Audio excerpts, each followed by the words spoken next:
ಹೇ Krishna, photo ತೆಗ್ದೇನೋ? ಹೇಗೆ ಕಾಣ್ತಿರ್ಲೋ?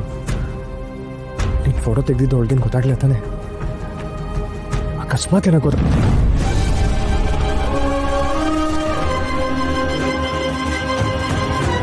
ಅಪ್ಪ, ಅದು ಕಲ್ಯಾಣಿ ಫೋಟೋ.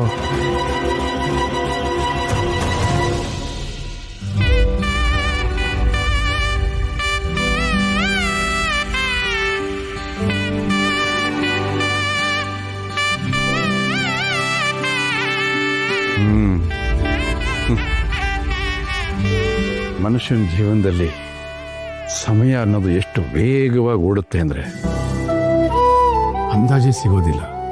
ನಿನ್ನೆ ಮೊನ್ನೆ ಎಲ್ಲೋ ಪಾರ್ಕಲ್ಲಿ ನೀ ಚಿಕ್ಕ ಮಗುವಾಗಿ ಅಮ್ಮ ಒಂದು ಕೈ ಹಿಡ್ಕೊಂಡು ನಾನೊಂದು ಕೈ ಹಿಡ್ಕೊಂಡು ನೀನು ಪುಟ್ಟ ಪುಟ್ಟ ಹೆಜ್ಜೆ ಹಾಕ್ತಾ ಇದ್ದೆ, ಮುದ್ದು ಮುದ್ದಾಗಿ ತೊದಲು ಮಾತಾಡ್ತಿದ್ದೆ. ನಿನಗೊಂದು ವಿಷಯ ಗೊತ್ತಾ? ನೀನು ಹಾಕ್ತಾನೆ ಹುಟ್ಟಿದ ಮಗು, ಆ ನರ್ಸು ನಿನ್ನ ಎತ್ಕೊಂಡು ಮುಂದೆ ತೊಟ್ಲಲ್ಲಿ ಹಾಕು. ನಾನು ನಿಮ್ಮಮ್ಮ ಮೊದಲನೇ ಸಲ ನೀನು ನೋಡ್ತಾ ಇದ್ದೀವಿ. ನಮ್ಮ ಕಣ್ಣಲ್ಲಿ ಅದೆಂಥ ಸಂತೋಷ ಗೊತ್ತಾ? ನೀನು ಅಳ್ತಾ ಇದ್ದೆ.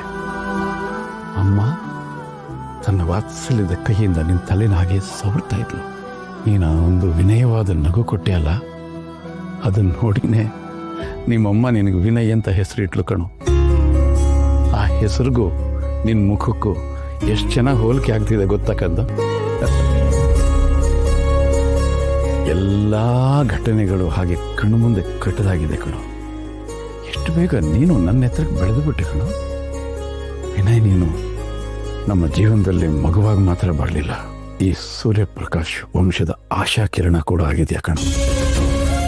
ಇವತ್ತು ಹೊಸ ಬದುಕು ಕಾಲಿಡ್ತಾ ಇದೆಯಾ, ಹೊಸ ಜೀವನ ಪ್ರಾರಂಭ ಆಗ್ತಾ ಇದೆ. ಪ್ರತಿ ಮನುಷ್ಯನ ಜೀವನದಲ್ಲಿ ಇದೊಂದು ಅಮೂಲ್ಯವಾದಂಥ ಘಟ್ಟ. ಶುಭವಾಗಲಿ ಮಗನೇ, ಶುಭವಾಗಲಿ. ಥ್ಯಾಂಕ್ ಯು ಸೋ ಮಚ್ ಅಪ್ಪ, ಎಲ್ಲ ನಿಮ್ಮ ಆಶೀರ್ವಾದ. ಅಪ್ಪ, ನೀವಿಲ್ಲ ಅಂದರೆ ನಾನು ಏನೂ ಇಲ್ಲ ಅಪ್ಪ. ಆಮೇಲೆ ಇನ್ನೊಂದು ಮುಖ್ಯವಾದ ವಿಷಯ ಕಂದ, ಈ ಮದುವೆ ಸಾಧಾರಣವಾದ ಮದುವೆ ಅಲ್ಲ, ಅಪರೂಪದಲ್ಲಿ ಅಪರೂಪವಾದ ಮದುವೆ.